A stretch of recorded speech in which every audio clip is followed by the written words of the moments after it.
네, 반갑습니다. 지난 시간에 이어서 현대물리학 7주째 강의를 시작하도록 하겠습니다.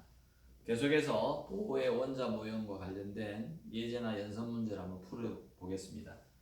지난 시간에 우리가 원자의 전이에 있어서 수소 원자에 있어서 전자의 전이에 가지고 광자가 방출되는 그런 것들에 대해서 했었는데요. 특히 발머 계열에 대해서 예제 4.8을 다루면서 우리가 마쳤습니다.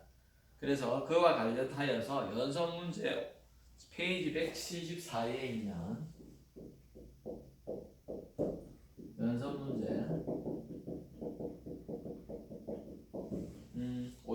5를 한번 관련하여서 풀어보도록 하겠습니다. 그래서 여러분들이 이런 것들을 잘 준비함으로 해서 아마 중간고사를 잘 칠 수 있지 않을까 생각됩니다. 이때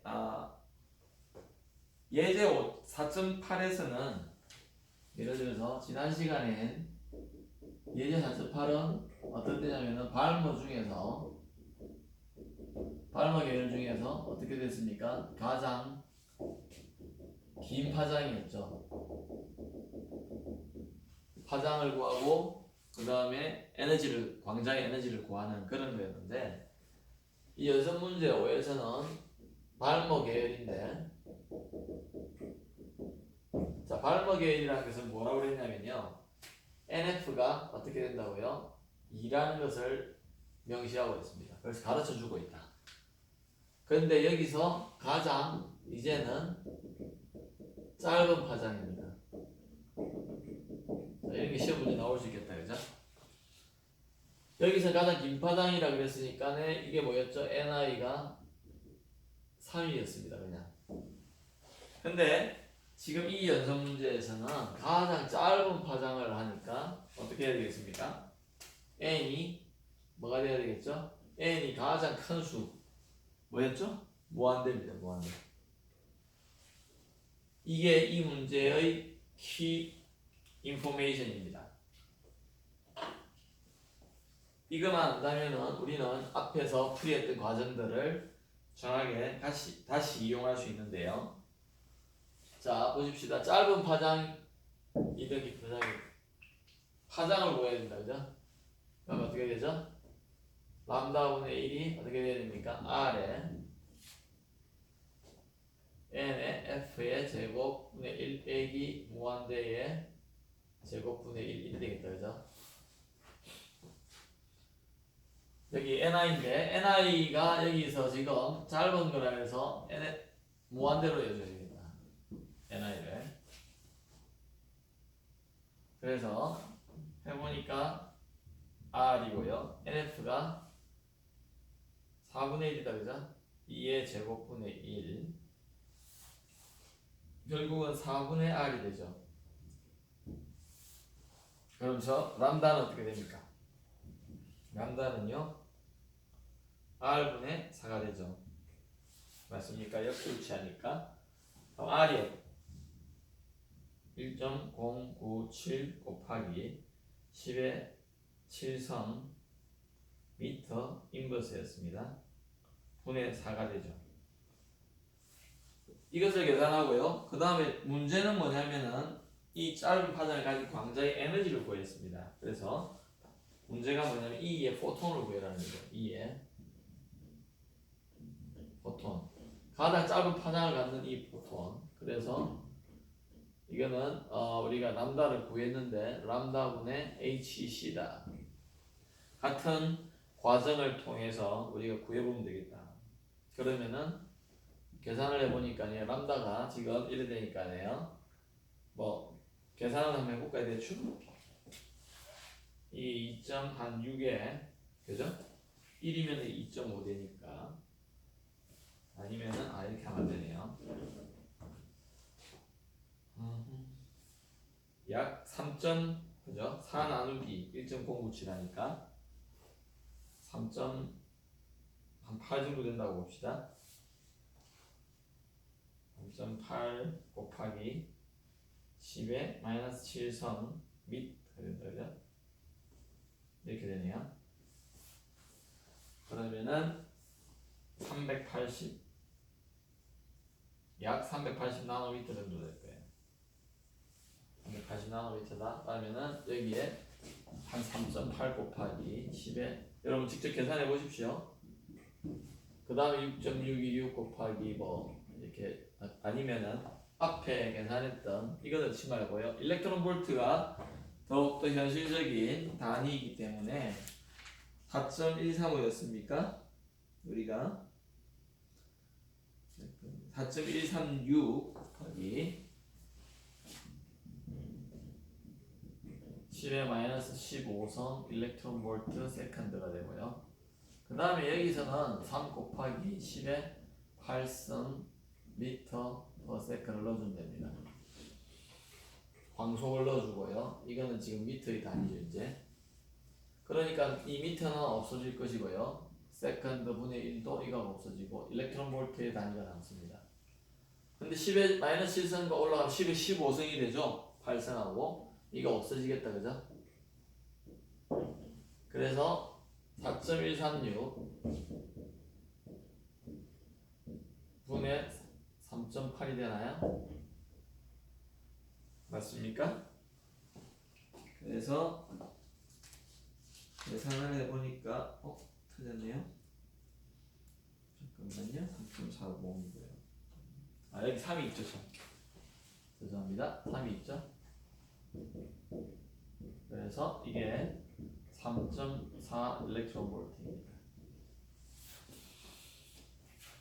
자, 그런데 이거는 우리가 이렇게 람다를 구하지 않고 사실은 구할 수 있습니다. 왜 그러냐면요. 잘 보세요. 여러분, 여기에 플러스 전자가, 양성자가 있고요. 어떻습니까? 여기 마이너스가 있고요. 저 위에 지금 N이, 지금 NI가 어디 0에 있어야 되죠? 저 무한대에 있어야 되잖아요. 여기 무한대.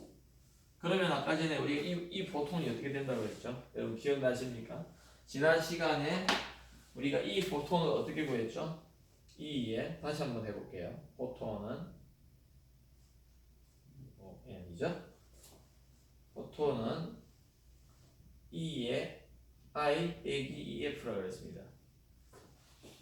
맞습니까? 만약에 우리가 람다를 구할 필요가 없다면 이 공식을 바로 쓰는 게 낫죠. 그러면 이 I는 어떻게 됐죠? 마이너스 13.6 일렉트론 볼트인데요. 여기에 NI가 어떻게 됐습니까? NI의 제곱분의 1 빼기 NF의 제곱분의 1입니다. 맞나요? 근데 NI가 뭐라고요? 무한대예요. 그래서 여기 써보겠습니다. 마이너스 13.6에다가요 무한대의 제곱분의 1 빼기 NF가 2죠. 그러니까 2의 제곱분의 1이라고 합시다. 그러니까 마이너스 13.6 이건 0이고 어쨌든 그죠? 그 다음에 마이너스 4분의 1이 되죠. 그러니까 마이너스 플러스가 되고요. 13.6을 4로 나누니까 3.4 일렉트론 볼트 똑같이 나옵니다. 이거하고 똑같이 나옵니다. 그래서 시험 문제 나오면은 화장과 만약에 에너지를 구해라 그러면은 이렇게 다 풀어야 됩니다. 그러나 만약에 그냥 포톤의 에너지만을 구해봐라 그러면은 이렇게 간단한 식으로 우리는 풀이해 볼 수 있다. 좀 유념해 주시면 좋겠습니다. 그 다음에요, 여러분들이 174페이지까지 우리가 지금 했는데요. 자, 이 선 스펙트럼 우리가 지금 보어의 원자 모형을 통해서 이렇게 해석을 했는데요.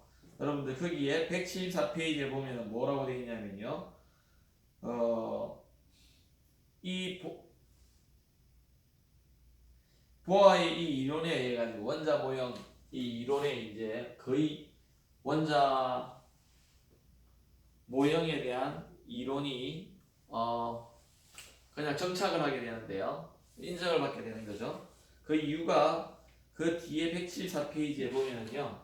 여러분 간단하게 써볼게요. 그 선 스펙트럼이 즉 방출이나 여기 뭐라 해야 되는 방출 또는 흡수에서의 일어나는 우리가 지난주에 첫 번째 시간에서 했던 방출이나 흡수에 의한 뭐랍니까? 광자의 선 스펙트럼이라고 있었죠. 자, 여기서 주의해야 될 단어가 뭐라 그랬냐면요.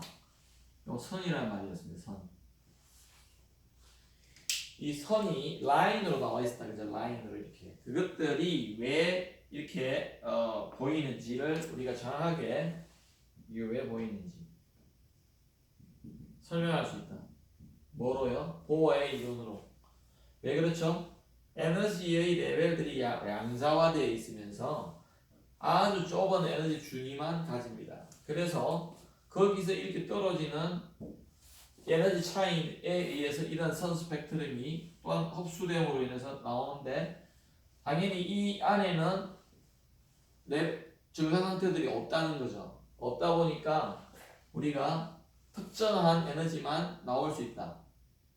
그 말은 특정한 파장, 특정한 진동수만 갖는 그런 광자들이 나오거나 방출하거나 흡수되어질 수 있다.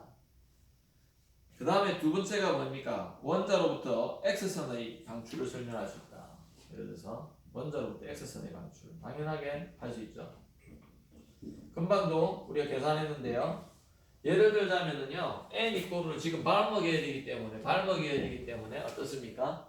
n이 f가 2다 보니까 우리가 가장 에너지가 큰 놈이 3.4였습니다. 맞습니까?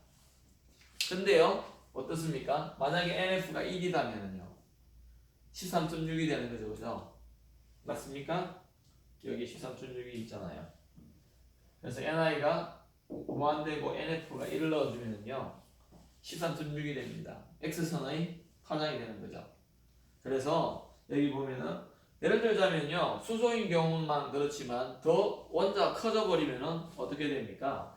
이게 g의 제곱이 여기 들어가잖아요. 그러다 보니까 에너지가 훨씬 커져 버려요. 뭐 100단위 넘어로 갑니다. 그러니까 x선의 어떤 광자를 우리가 생각할 수 있는 거죠. 그것이 X선 결정하게 가면은 아마 한 3장 정도 보통의 책들에 3장 정도에 가면 X선 발생에 대해서 이렇게 나오는데요. 우리가 보통 X선 발생을 할 적에는 외부에서 에너지를 줘가지고 그 안에 있는 광자, 즉 체외각 전자가 아니라요. 안에 있는 전자들을 끄집어내서 위에 있는 전자가 떨어지면서 나오는 게 X선이거든요. 보통 그렇게 하는데 그래서 그러한 X선의 방출에 대해서 우리는 보아 이론에 대해서 할 수 있다. 그 다음에요. 여기 뭐 베타 입자의 원천이 핵이라는 것을 알 수 있고요. 그 다음에 원자의 화학적 성질을 중요한 것, 원자의 화학적 성질 우리 알죠, 그죠? 화학 시간에 배웠을 겁니다. 화학적 성질을 결정하는 것은 어디에 있습니까? 전체의 전자가 있다 하더라도 그렇죠? 지금 전자껍질 모형으로 일단 설명할 수 있다. 전자껍질. 자, 이게 뭐냐면은 우리가 그래서 n 이꼴 1이니 금방 배웠던 n 이꼴 2, 매사하면서 이런 양자수 있죠. 이런 것들이 뭐냐면은 껍질 양자수라고 합니다.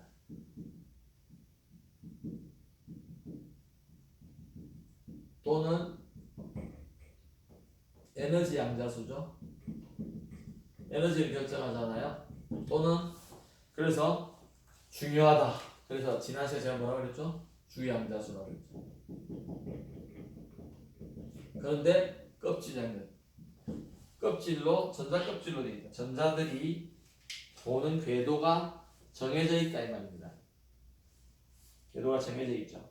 그 다음에 나오는 게 어떻게 분자를 구성하는가에 설명할 수 있고요. 원자의 이 화학적 성질이 체외각 전자와 관계있다. 나중에도 나오는데요. 그래서 이 체외각 전자하고 관계되어 있는데 그래서 우리가 주기율표에서요. 그 뒤 페이지도 나옵니다. 그 뒤에 176페이지 나오는데요. 체외각 전자에 의해서 뭐가 결정이 나느냐? 원자의 성질이 결정이 나는데 그래서 주기율표에서요. 우리가 주기율표에서 이게 체외각 전자의 개수가 뭐와 관계가 있습니까? 주기율표에서 우리가 어떻습니까? 족이라는 게 있고, 그죠? 맞습니까? 그 다음 주기라는 게 있죠? 1주기, 2주기, 3주기, 4주기가 있고요. 족은 1족, 2족 이렇게 돼 있는데 이 주기율표에서 체외각 전자가 뭘 결정합니까? 주기율표에서 족을 결정합니다. 족. 자, 그래서 이 족에 있는 애들은 같은 족에 있는 애는 같은 화학적 성질을 가져요. 같은 화학적 성질을 가진다. 그래서 우리가 이름도 붙이잖아요. 알카리 금속, 알카리 토금속, 그죠? 그 다음에 뭐 전이금속이니 맞습니까? 그 다음에 마지막에는 뭐 비활성이니 불활성이라든지, 그죠? 그런 식으로 우리가 이름을 다 붙여놨는데 그것이 족은 체외각 전자 관계 그런 설명들이 되어 있는데요. 예제 4.9를 보면은 이게 이제 어떤 이야기를 하냐면은 수소 원자들을 우리가 이렇게 모아놨을 적에 수소 원자가 열을 받았을 적에 즉 온도가 0이 아닌 0도 K가 아닌 그러한 환경 속에서 과연 이 원자들이 즉 수소 원자의 전자들이 얼마나 들뜰 수 있는가?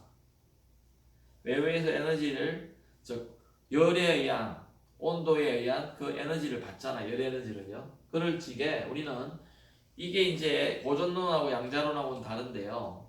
고전론으로 볼 적에는 우리가 어떻게 하냐면요. 하나하나의 원자를 생각해서 어떤 에너지가 주어질 적에 이게 그 다음 예를 들어서 n 이꼬르 1에 있는 것과 2에 있는 것 여기 2까지 올라갈 수 있는가? 충분한 에너지가 없으면 못 올라갈 건데 당연히 못 올라가겠죠. 근데 우리가 양자론으로 할 적에는 어떻게 하면 확률론적으로 합니다. 그래서 우리가 2장에서 그런 걸 배웠는데 그것들을 계산해보는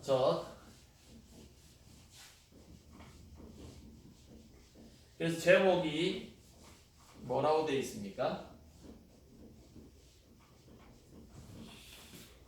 예제 4.9를 보면요. 첫 번째 델타 상태에 있는 수소다 이렇습니다. 예제 4.9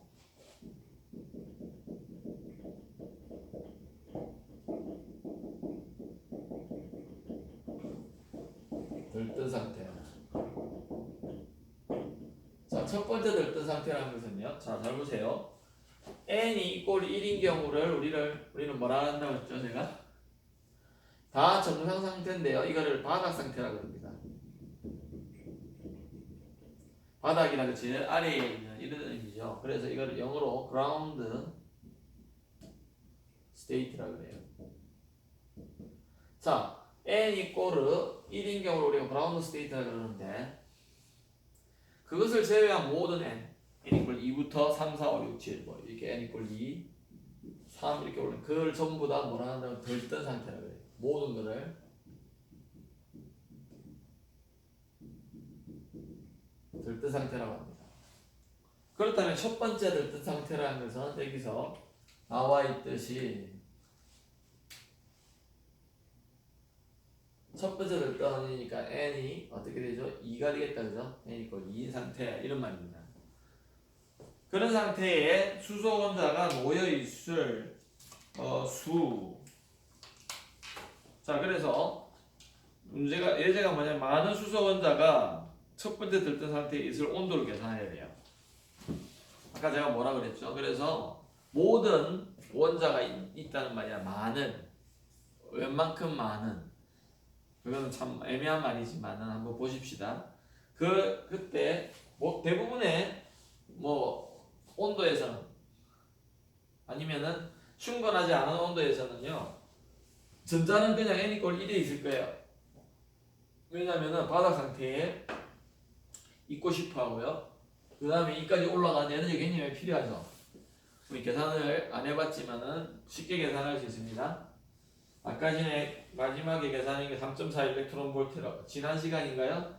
여기 3.4니까 전체가 13.6이니까 여기서 여기까지 떨어지는데 아니면 여기서 여기까지 오는데 10.2 일렉트론 볼트가 필요하다는 것은 우리가 알 수 있습니다. 지금 계산하겠지만.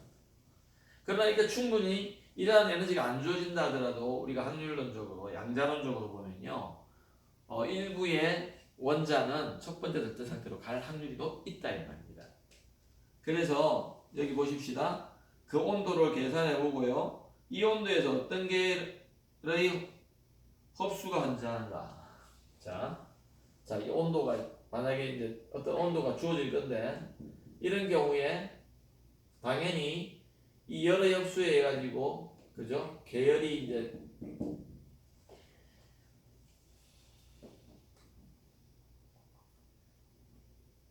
어떤 계열이 현저한가. 이 에너지하고 관계가 아주 매칭이 잘 되느냐 그런 의미죠. 한번 구해봅시다. 그때 우리가 여기 보면은요 N1분의 N2 자 그래서 제가 이제 확률이라고 그랬는데 볼츠만 디스트리뷰션 찾아보시면요 N2가 N1 익스포넨셜에 마이너스에 KBT 이렇게 되어 있습니다. 이런 볼츠만 디스트리뷰션인데요. 이 말은 뭐냐면요. 이 N1 있고 자 에너지 레벨을 한번 그려볼게요. 여기에 E1이 있고요. 여기에 E2가 있다고 합시다. N 이꼴 1에 해당하고 N 이꼴 2에 해당하는 이렇게 있는데 여기 아까 이제 10.2 일렉트론 볼트가 돼요. 왜냐면은 여기가 마이너스 13.6 일렉트론 볼트죠. 수소 원자니까. 왜요? N 제곱분의 1인데 N 제곱이 N 1이니까 여기는 어떻게 됩니까? 4분의 2의 제곱분의 마이너스 13.6이니까 어떻게 돼요? 이게 뭐라고 그랬죠? 4분의 2가 3.4 일렉트론 마이너스 3.4죠. 그러니까 이 차이가 어떻게 됩니까? 10.2가 되겠다 그죠? 그래서 이 델타 E가 10.2가 될 겁니다. 자 그렇지게 이 N2는 뭐냐면요 여기 N 이꼴 2에 머무르고 있는 수소 원자의 숫자예요. 즉 들뜬 상태에 있는 이거는요 그라운드 상태에 있는 그래서 그라운드 스테이트에 훨씬 많을 겁니다. 왜? 이게 마이너스 붙어 있기 때문에요 확률이 훨씬 높아요. 그렇지게 과연 이 에너지 차와 요거하고 어떤 관계 있냐에 따라서 이게 결정이 나겠죠 그죠? 맞습니까? 책에 지금 이렇게 해놨습니다. 책에는 힌트를 이렇게 줘놨어요. 그냥 설명하기 좋게 하려고. 이거 비율이죠, 비율. 맞습니까? 비율이잖아요. 그럴지에 여기 책에 힌트를 뭐라고 줘놨냐면은 평균 에너지를, 열 에너지를 2분의 3 kBT라 해봐라. 2분의 3. 이때 3차원이기 때문에 이게 3을 붙였는데요. 원자의 한 개의 운동당 그 방향성 X, Y, Z 방향으로 각각 2분의 1 kBT씩까지입니다. 그렇지 이 kBT를 우리가 KB를 뭐라 그러죠? 볼츠만 상수라 그러죠.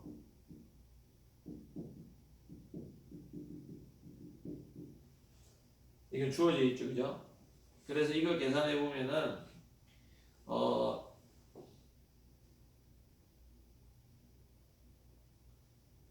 그래서 우리가 이 온도를 우리가 지금 생각해 보는 건데 지금 평균 열 에너지가 요 정도 돼야 된다 그죠? 에너지 차이만큼 그 정도 돼야 되니까 우리가 2분의 3 kBT가 10.2 일렉트론 볼트 정도 돼야지 뭔가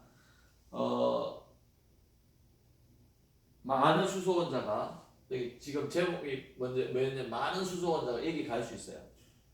원래는 여기 있어야 되는데 10.2 일렉트론 볼트를 받는 전자들이 많을지 여기 가 있을 거 아닙니까? 그래서 이렇게 이꼴을 둡습니다. 열 에너지가 어떻게 해가지고 얘를 열로 들뜨게 만든다는 거죠. 들뜨게. 그때의 T를 구해보라는 거죠. 사실은. 그래서 여러분들이 KB라는 것을 우리가 알기만 하면 이제 구할 수 있다. 시험 실직에는 책을 보고 할 거니까 중간고사는 우리 KB를 알 수가 있다. 그죠? 그래서 T는 어떻게 될까요? T는 계산해 봅시다. 3kB분의요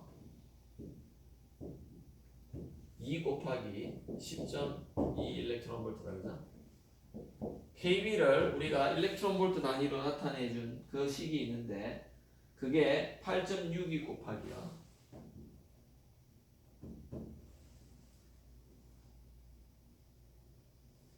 그냥 이 체계대로 안 하고 이렇게 쓸게요. 8.62 곱하기 10에 지우겠습니다. 10이 얼마죠? 마이너스 6스 5성. 단위가 뭐냐면 일렉트론 볼트 도 K예요. 잘 보셔야 됩니다. 볼츠만 상수의 단위는요. 왜냐하면 볼츠만 상수는 온도를 곱해가지고 에너지가 되기 때문에 이거의 단위는요. 일렉트론 볼트 퍼 K입니다. 켈빈. 그 다음에 여기 분자가 2 곱하기 10.2 일렉트론 볼트 이렇게 되니까 지금 책에 그래서 이거 1.5로 되어 있거든요. 계산을 해보면요. T가 어느 정도 나옵니까? 79,000도 K 나와요. 엄청난 온도죠? 79,000도 K. 지구상에서 거의 이루기 어려운 온도입니다. 근데 사실은 짧은 시간이지만 만들 수는 있어요. 그래, 이런 온도에서 핵융합이 일어나거든요. 핵융합이요. 태양의 온도가 한 6,000도 K, 6,000도 K라 그랬는데 그게 외부의 온도인데 안에는 훨씬 높은 온도입니다.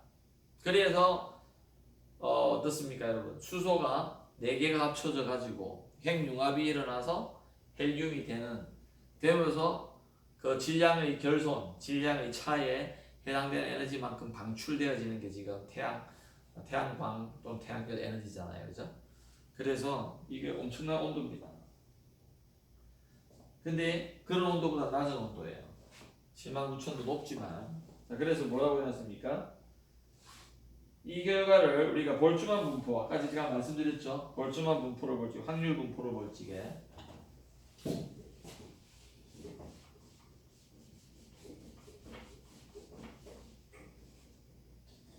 이 문제가 사실 쉬운 문제가 아닙니다. 왜냐면은 볼츠만 분포에 대해서 알아야 되니까요. 볼츠만 분포를 볼 적에 어떤 거냐면은 PE라는 것이 에너지 E를 갖는 probability, 확률입니다. 어떤 원자가요 에너지 E를 갖는 그 상태에 존재할 확률이다. 이해가 되시죠? 존재할 확률이다. 그럴 적에 PE가 어떻게 되냐면 P0에다가요 P0에 E에 마이너스 E 마이너스 E0에 나누기 KBT죠. P0는 뭐냐면 에너지가 E 이꼴 E0, 즉 예를 들자면 그라운드 스테이트라든지 그런 데 있을 확률입니다. 제가 뭐라고 말씀드리냐면요, 모든 원자가 이게 다 가려면은 웬만큼 가려면 에너지가 있어야 된다. 그러려면은 이런 온도인데 이거는 실온에서는 있을 수 없는 온도잖아요. 그런데 놀랍게도 그럼 이런 온도가 안 되면은 전자 한 개도 별로 못 가냐 이 말입니다. 그렇진 않아요. 근데 그건 고전론적으로는 설명을 못 합니다. 다시 설명해 볼게요. 전자가 한 개 올라가 이 상태가 되기 위해서 빛을 흡수하는 게 아니라 온도를 줬을 적에 이 정도의 온도가 필요하다는 겁니다. 자, 그러면 실온이 300도 K에서 300도 K에서는 그럼 전자 한 개도 못 올라가냐? 아닙니다. 올라가는데 엄청 작게 올라가요. 그거를 계산해 보는 게 이러한 볼츠만 확률 분포 함수다. 그래서 우리가 여기서 P0를 다 설명해 놨고요. 자, 그러면은 N1분의 N2를 한번 보실까요? 어떻게 됩니까? 여러분 한번 보세요. N1분의 N2가 이렇게 된다고 했습니다. 그러면 당연히 이것은 어떻게 될까요? P에 에너지 E1 여기에 있을 확률 나누기 이걸로 둘 수 있겠죠. 맞습니까? 만약에 100개 중에 100개가 있는데 여기에 93개, 97개가 여기 3개 있다고 그래요. 3% 올라가 있잖아요. 그러니까 이거는 예를 들어서 0.97분의 만약에 0.03하면 거의 3% 이렇게 나오겠다, 그죠? 그래서 우리가 이걸 계산해 보니까 각각의 E1, E2를 여기 대입을 하니까 어떻게 됩니까? 그냥 책에 이렇게 이 과정이 생략됐다고 보세요. 보십시다. P0예요. 그대로 넣어줄게요.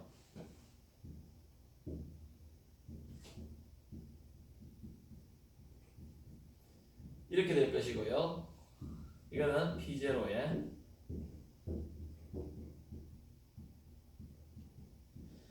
자세하게 풀이해드리는 겁니다.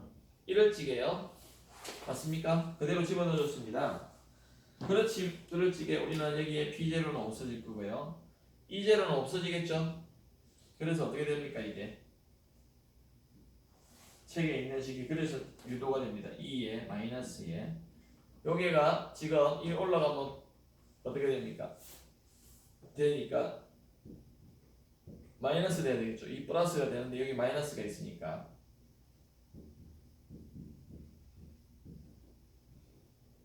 이래 되잖아요. 이 식이 그래서 이 식이 거기서 나오는 겁니다. 보십시다. 똑같은 식이죠. 이게 뭐였습니까? 델타 E잖아요. 그래서 여기서 이제 N2는 당연히 여 2레벨에서의 원자의 숫자고 N하는 원자의 숫자다. 이 상태에서의 하나 상태에 있는 원자의 숫자다. 이럴 적에요. 수소 원자의 약 10%가 이 상태에 있을지게. 자, 이것이 그러면 10% 들어가면 0.1이 되는 여기 0.1 정도가 되는 온도 한번 구해보자. 이해되셨습니까? 아까 전에 79,000도 K가 돼야지 된다 했는데, 그죠? 맞아요? 근데 우리가 이걸 구해보면 어떻게 되죠?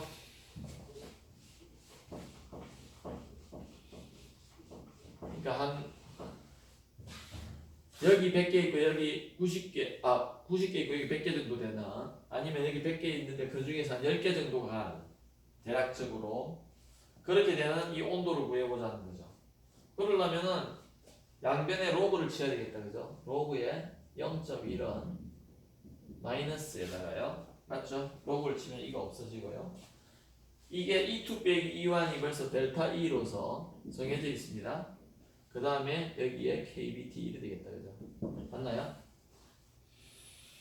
그러면은 KBT가 이렇게 가고요. KB에 T가 이래 돼가고 마이너스 10.2가 되고요. 맞죠? 델타 E는 10.2라고 그랬잖아요. 여기 10.2라고 해놨죠. 그 다음에요. 로그 0.1분의 1이다. 마이너스가 될 수 없어요. 온도는. 그런데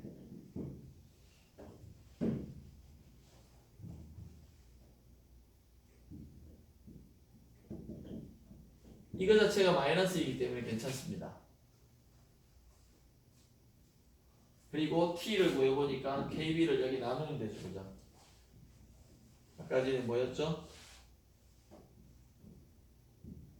여기 지워버렸을 때 그걸 나누니까 어떻게 됩니까? 계산해보니까 51,000도 K 나와요. 여전히 79,000은 아니지만 51,000이라는 단어가 나왔습니다. 단위가 나왔어요. 그러니까 일반 온도에서는 여전히 이 바닥 상태에서 대부분이 있다는 거예요. 바닥 상태에. 그러니까 그것을 역으로 우리가 확률을 계산해 볼 수가 있습니다. 확률을 무슨 말이냐면은 여러분들이 거꾸로 책에는 안 나와 있는데요. 여기에 KBT가 지금 우리 실온이라고 해봅시다. 실온이라고 하면 어떻게 될까요? 지금 확률을 구하는데 이게 구하는데요. 이렇게 됐을 적에 이제 실온에서 해보자. 실온에서 책에는 없습니다. 실온에서 하면 T가 어떻게 해요? 300도 K죠. 그러면 KBT가 어떻게 되냐면요. 계산해 보시면 집에 가면 0.026 일렉트론 볼트가 돼요. 계산해 보십시오. 이렇게 되는데요. 이때 그러면은 이 2의 이슬 확률이 어떻게 되느냐 이 말입니다. 2의 이슬 확률. 그게 N1분의 N2잖아요. 맞습니까?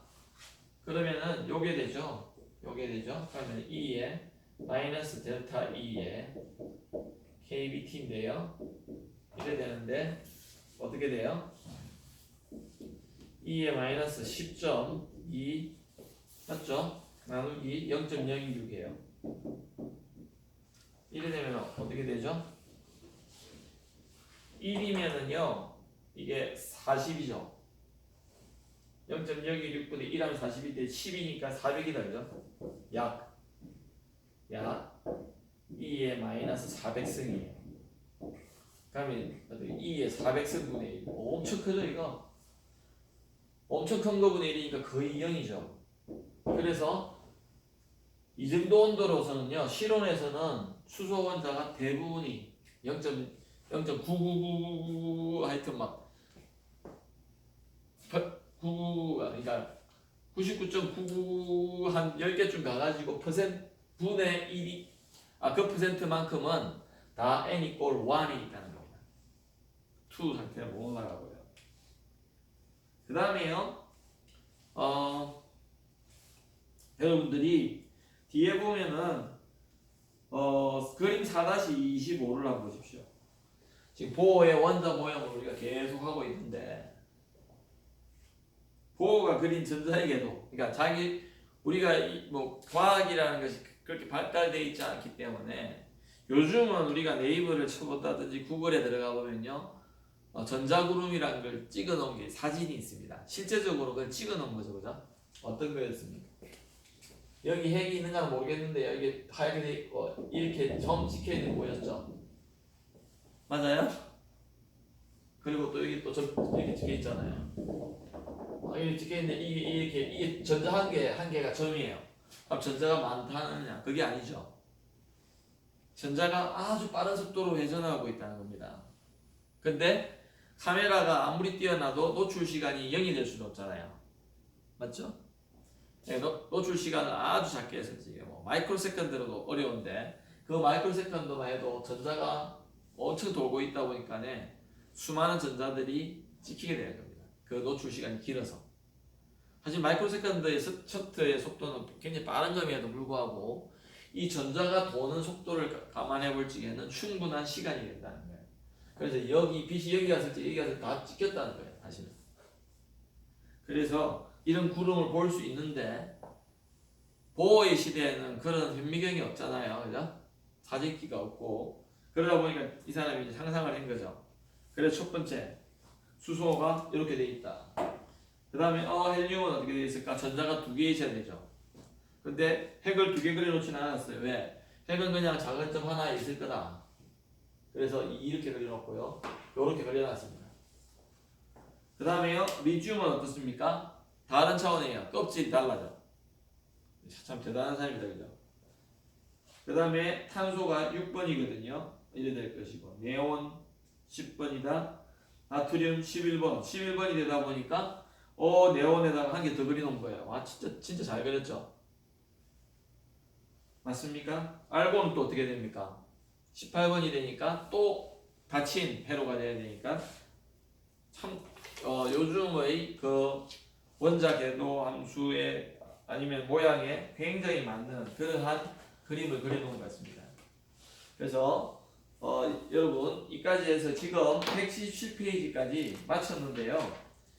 나머지 부분을 좀 더 하고 4장을 마칠 건데 오늘은 여기에서 마치는데요. 우리가 이번 시간에서는 보호의 원자 모형에 대해서 우리가 공부를 했었고요. 그 다음에 연습 문제 5번과 예제를 우리가 간단하게 풀어보았습니다. 그래서 다음 시간에 아마 이 4장을 다 마칠 수 있을 것 같은데요. 여러분들이 중간고사를 잘 준비해서 마치기 바랍니다. 그래서 177페이지를 우리가 잠깐 예습을 해보면은 이 보호의 대응 원리 또는 그리고 또 각운동량은 왜 양자화되는가? 각운동량은 당연히 양자화돼야 되는데 왜 그런가에 대해서 증명을 해놨습니다. 그런 것들을 구체적으로 알아보는 시간. 그 다음에 대응의 원리가 뭔가? 대응이라면 이거와 이거 이런 거잖아요, 그죠?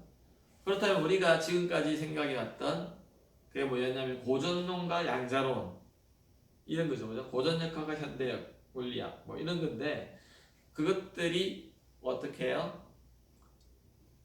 고전적인 범위의 갈지게 이 보호의 양자 이론이 과연 고전적인 범위로 갈지게, 즉 n이 무한대라든지 이런 범위로 갈지게 그 고전적인 이론과 일치되는가? 그것을 우리가 대응 원리라고 합니다. 그래서 그에 대해서 다음 시간에 자세하게 논의하면서 우리가 4장을 마치도록 하겠습니다. 다시 한번 말씀드리지만 중간고사는 4장까지이고요. 연속 문제를 뒤에 이제 연속 문제 나오는 것들과 책 안에 있는 연속 문제 이런 것들을 계속해서 프로봉으로 해서 여러분들이 중간고사를 잘 칠 수 있을 거라 생각됩니다. 지금부터 잘 준비하셔서 좋은 결과 얻기를 바랍니다. 수고하셨습니다.